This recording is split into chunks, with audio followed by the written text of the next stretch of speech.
Durante la década de los 90 y principios de los 2000, el complejo turístico de Disneyland enfrentó una serie de incidentes graves, incluyendo lesiones severas e incluso algunas muertes.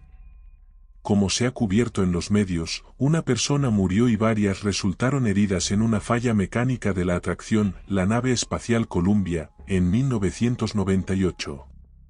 Tras una exhaustiva investigación por parte del Departamento de Salud y Seguridad de California, Disney fue multado por graves violaciones, incluyendo la falla en entrenar adecuadamente al personal del parque, implementar medidas de seguridad adecuadas o incluso mantener las atracciones correctamente.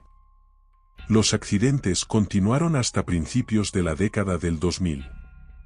Uno de ellos fue una colisión en la montaña rusa, Big Thunder, que causó la muerte de un visitante y lesiones a varios otros. Misteriosamente, varios funcionarios de alto rango del parque fueron despedidos durante este periodo, algunos de ellos presentaron demandas por ser denunciantes. Un gerente del parque había advertido a los funcionarios de Disney sobre la falta de seguridad en las atracciones en 1996 y posteriormente fue despedido.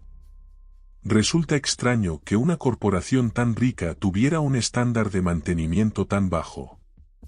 Sin embargo, cada parque de Disney funciona generalmente de forma independiente con un conjunto de finanzas independiente. A finales de los 90, el parque de Disneyland en California sufrió problemas económicos significativos con una asistencia menor a la esperada, en parte debido a la competencia del nuevo parque Six Flags cercano. La administración local del complejo turístico simplemente no podía permitirse mantener la calidad de mantenimiento que se esperaría de un parque de Disney. Se redujeron los presupuestos, las operaciones y los servicios se vieron afectados, y varias personas murieron o resultaron heridas. Al menos, esta es la versión oficial. Disney Corporation afirma que, de una población de casi 650 millones de visitantes al parque de Disneyland a lo largo de su historia, las posibilidades de muerte o lesión son insignificantes para los visitantes. Sin embargo, como ex empleado del parque entre 1994 y 2003, puedo afirmar que el número de muertes reportadas apenas araña la superficie. Si bien el parque puede haber mejorado significativamente desde su estado anterior, algunas cosas bastante extrañas ocurrieron a finales de los 90, de las cuales solo una pequeña fracción ha sido recogida por los medios de comunicación o ha sido notada por los investigadores, o incluso por la propia gerencia de Disney.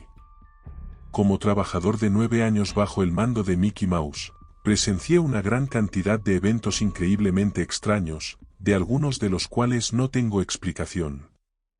En el verano de 1994, después de graduarme del Colegio Comunitario de Anaheim, conseguí un trabajo como operador de atracciones en Disneyland, ubicado a solo unas pocas millas de mi apartamento. Me ofrecieron un gran sueldo y tenía el beneficio de trabajar en un lugar familiar que me evocaba nostalgia. El trabajo en sí era bastante sencillo: cargar a los visitantes en las atracciones, asegurarse de que todos los pasajeros estuvieran seguros y controlar la atracción desde el tablero de control. Disney acababa de implementar un nuevo sistema de control de atracciones que utilizaba un panel informatizado y cámaras de vídeo para vigilar la atracción. Si alguna vez has ido a un parque temático, probablemente hayas visto este sistema. El operador de la atracción se sienta frente a un panel de control con diferentes monitores que muestran imágenes de las cámaras de vídeo de la atracción y puede controlar el movimiento de los vagones. Trabajé principalmente en la sección de Fantasyland, operando en horarios largos en la montaña rusa, Matterhorn Bobsleds.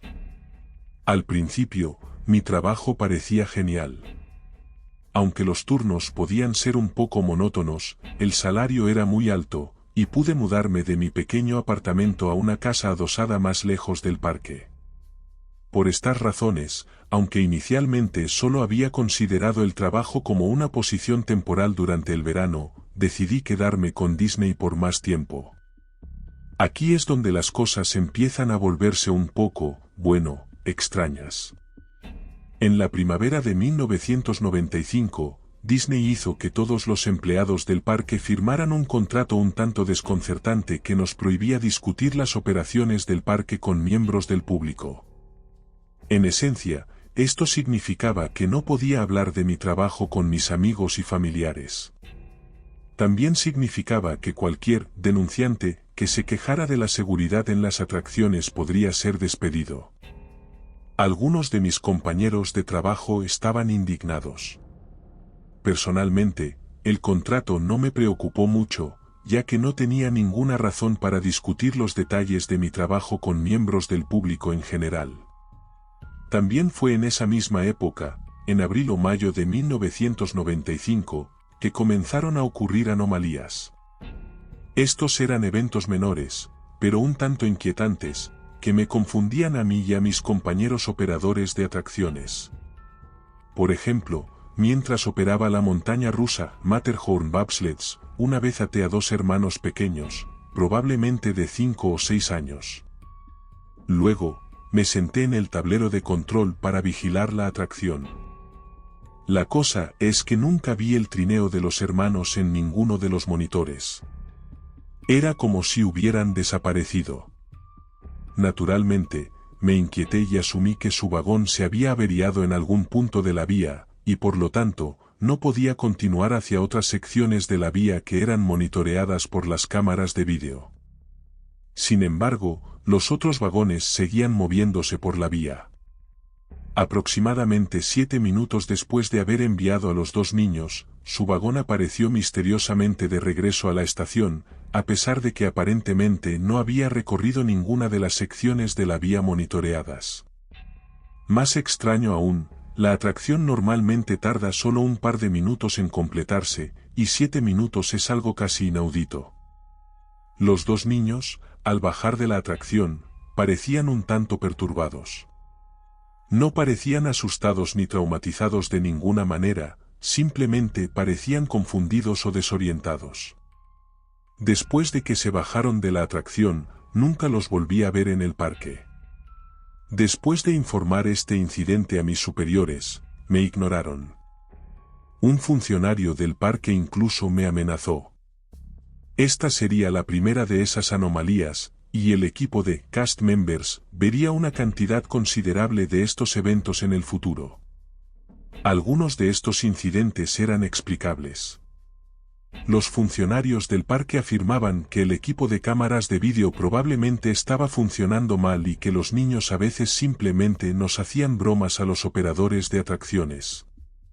Ocurría a menudo, por ejemplo, que ciertos trineos de la montaña rusa Matterhorn Bobsleds se volvieran invisibles a las cámaras de vídeo o que la posición de los pasajeros dentro de los trineos cambiara misteriosamente una vez que salían de la atracción. Los pasajeros que estaban sentados en la parte delantera del trineo al principio de la atracción terminaban en la parte trasera, y así sucesivamente. Nuevamente, la administración del parque achacó muchos de estos incidentes a las fallas de las cámaras de vídeo. Ciertamente, los vehículos de la atracción eran difíciles de detectar contra el fondo oscuro, y los visitantes a veces hacían bromas a la gerencia, intercambiando sus asientos. Sin embargo, mis compañeros y yo no encontrábamos del todo convincente esta explicación oficial. Por ejemplo, ciertos trineos tenían más probabilidades de experimentar anomalías que otros, y el equipo de mantenimiento incluso bromeaba sobre llevar un registro de qué vehículos de la atracción estaban embrujados. Aún más extraño, sin embargo, los pasajeros que experimentaban estas anomalías siempre parecían confundidos e incluso perturbados, y a menudo nunca se les volvía a ver en las instalaciones del parque. Para 1996, mis compañeros y yo habíamos estimado que aproximadamente el 5% de los viajes en la montaña rusa Matterhorn eran anomalías. De estas, solo un pequeño número, quizás una décima parte de todas las anomalías, eran extremadamente extrañas y difíciles de explicar. Por ejemplo, los trineos de la montaña rusa a veces salían de la atracción en el orden incorrecto, o tardaban un tiempo obscenamente largo, a menudo media hora o más, en completar el recorrido. Los pasajeros que experimentaban estas anomalías casi siempre eran niños. Fue alrededor de este tiempo que los incidentes comenzaron a extenderse a otras partes del parque. Los operadores de la atracción Splash Mountain comenzaron a reportar eventos similares, y dentro de unos meses, las anomalías estaban ocurriendo en todo el parque.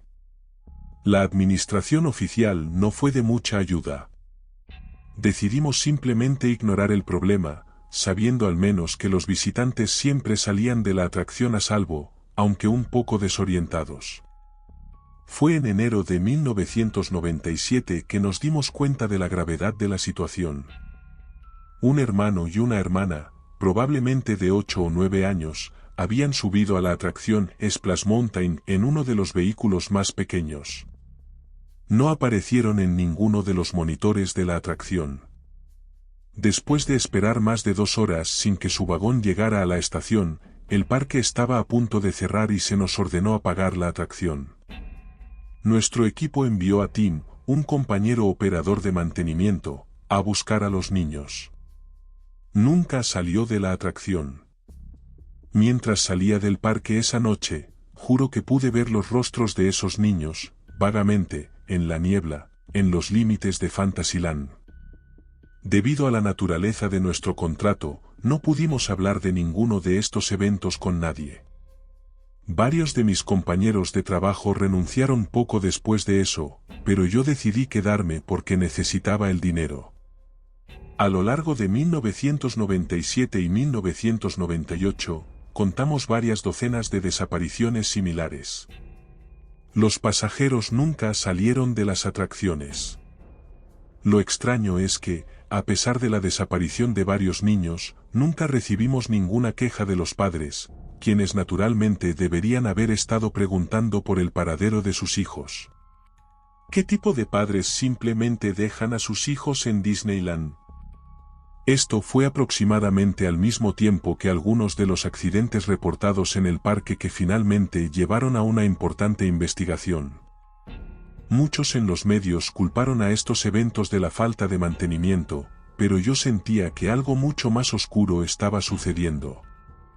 En 2003, finalmente dejé Disneyland, aceptando un puesto gerencial de alto nivel en una firma de seguros.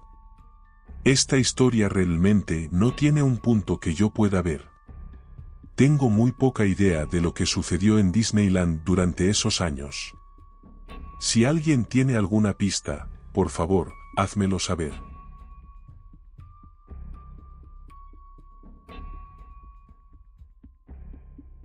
Lamento la introducción un poco larga, pero considero que es necesario explicar mi situación laboral para que no te confundas más adelante. Trabajo en un parque de atracciones para ganarme la vida. No puedo revelar el nombre ni la ubicación exacta del parque, ya que eso me haría perder mi empleo. Todo lo que puedo decir es que el parque está ubicado en Estados Unidos y atrae una gran cantidad de visitantes, especialmente durante las primeras horas del día. Aunque estoy planeando renunciar, ojalá lo antes posible, no puedo permitirme que me despidan en este momento. El parque paga bastante bien y ofrece más beneficios que cualquier otro lugar en el que haya soñado trabajar. Mi tío tenía conexiones estrechas con uno de los altos mandos de la administración del parque, por lo que hace 2 años pudo conseguirme un puesto. Acepté rápidamente la oferta, ya que no hay muchos trabajos bien remunerados disponibles para estudiantes recién graduados. Mi primer puesto fue como operador de atracciones, pero con el tiempo mi tío habló con su contacto para que me permitieran realizar trabajos adicionales en el parque. Pequeñas cosas como cubrir a los ausentes por un día eran las tareas que surgían con frecuencia. Ahí fue cuando las cosas se empezaron a torcer. He presenciado las cosas más extrañas, terroríficas y horribles en ese parque. Es por eso que estoy aquí. Voy a revelarte los eventos más crudos e inexplicables que he experimentado de primera mano. Cuando comencé trabajando solo como operador de atracciones, siempre me dijeron que la seguridad de los empleados, así como la de los clientes, era la máxima prioridad. No tenía ningún reparo con esto durante los primeros meses, mientras me iniciaba en mi propia estación de operación. Pero una noche, después de las horas, Marley, una de mis compañeras, y yo estábamos charlando muy cerca de la atracción donde ella usualmente trabajaba.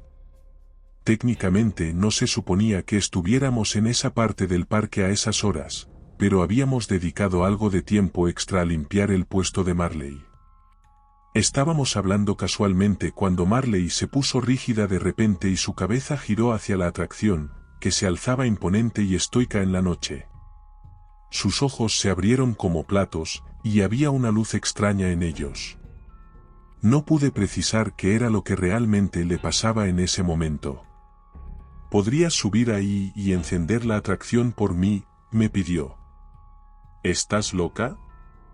Alguien se dará cuenta del enorme movimiento de la atracción en medio del parque, le respondí.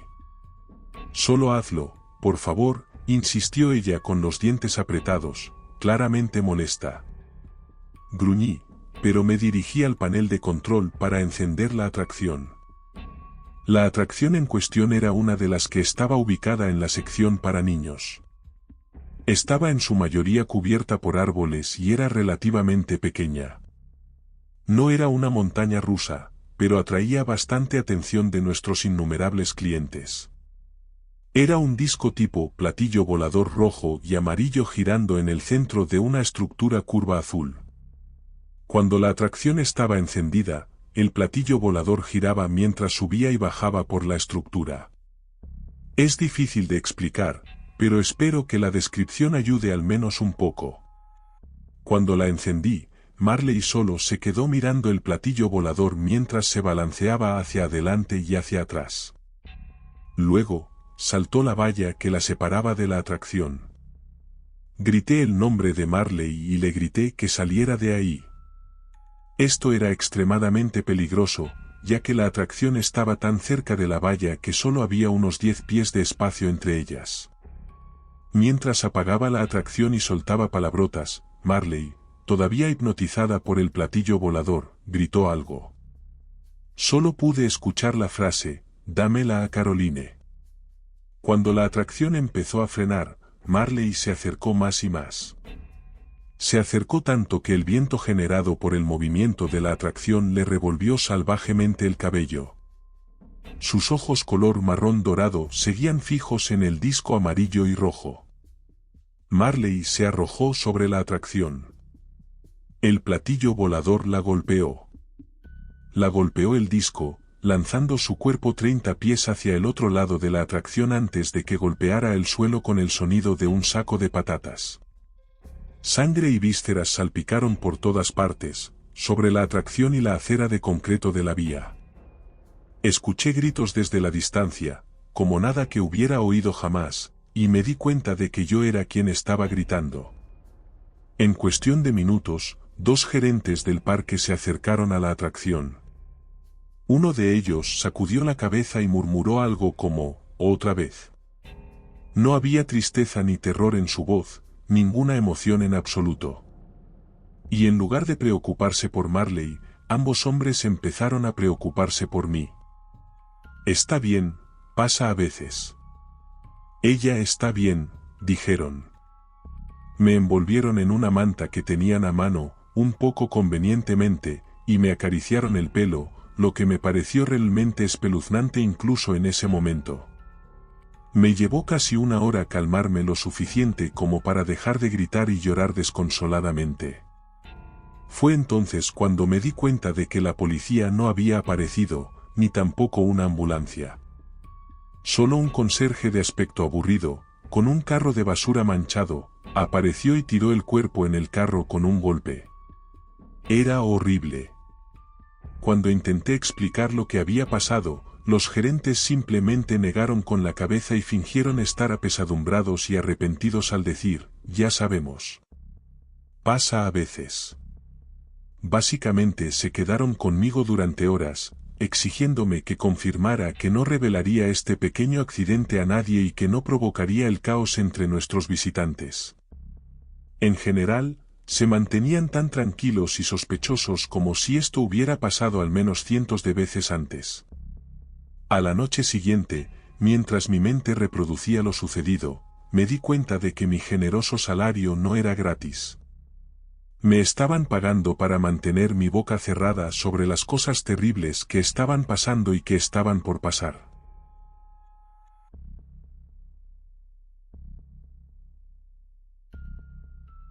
Existe una escalofriante leyenda urbana sobre un parque de atracciones abandonado en Canadá llamado Pennyland, que se dice está embrujado por el fantasma de un asesino en serie y sus víctimas. Según la leyenda, Pennyland fue uno de los parques de atracciones más populares de Canadá. Durante los 25 años que estuvo abierto, más de 200.000 personas cruzaron sus puertas para disfrutar de sus atracciones y entretenimientos. Sin embargo, ocurrió un terrible accidente en la noria, y varias personas murieron. Pennyland se vio obligado a cerrar, y la mayoría de las atracciones fueron desmanteladas. Las restantes fueron abandonadas y se dejaron caer en la ruina. Años más tarde, la policía fue llamada cuando se encontró un cuerpo sin vida en los terrenos del antiguo parque de atracciones. Un vagabundo había colapsado y murió de una sobredosis de drogas en los baños. Siguiendo el protocolo, la policía realizó una búsqueda rutinaria de los terrenos. Lo que encontraron les horrorizó. En el edificio donde se encontraba la antigua noria, descubrieron 2 cadáveres en descomposición. Eran los restos de 2 niñas pequeñas. El policía que encontró los cuerpos quedó profundamente traumatizado y abandonó la fuerza poco después. Una noche, un adolescente pasaba por el parque de atracciones abandonado cuando notó que algunas luces estaban encendidas. Movido por la curiosidad, decidió investigar. Al acercarse a uno de los edificios, una niña apareció de repente en la ventana. Tenía cortes por toda la cara y estaba cubierta de sangre. El adolescente estaba a punto de entrar para ayudarla cuando un hombre extraño salió del portal. Llevaba un cuchillo ensangrentado. Aterrorizado, el chico empezó a correr. El hombre enloquecido se abalanzó sobre él. De repente, todas las luces se apagaron, y el edificio quedó sumido en la oscuridad. El chico, buscando algo para defenderse, encontró un tubo de metal y lo agarró con fuerza. Se preparó para luchar por su vida. En ese momento, las luces volvieron a encenderse. Para su sorpresa, el hombre y la niña habían desaparecido. Lo único que quedó fue una huella de mano ensangrentada en la ventana.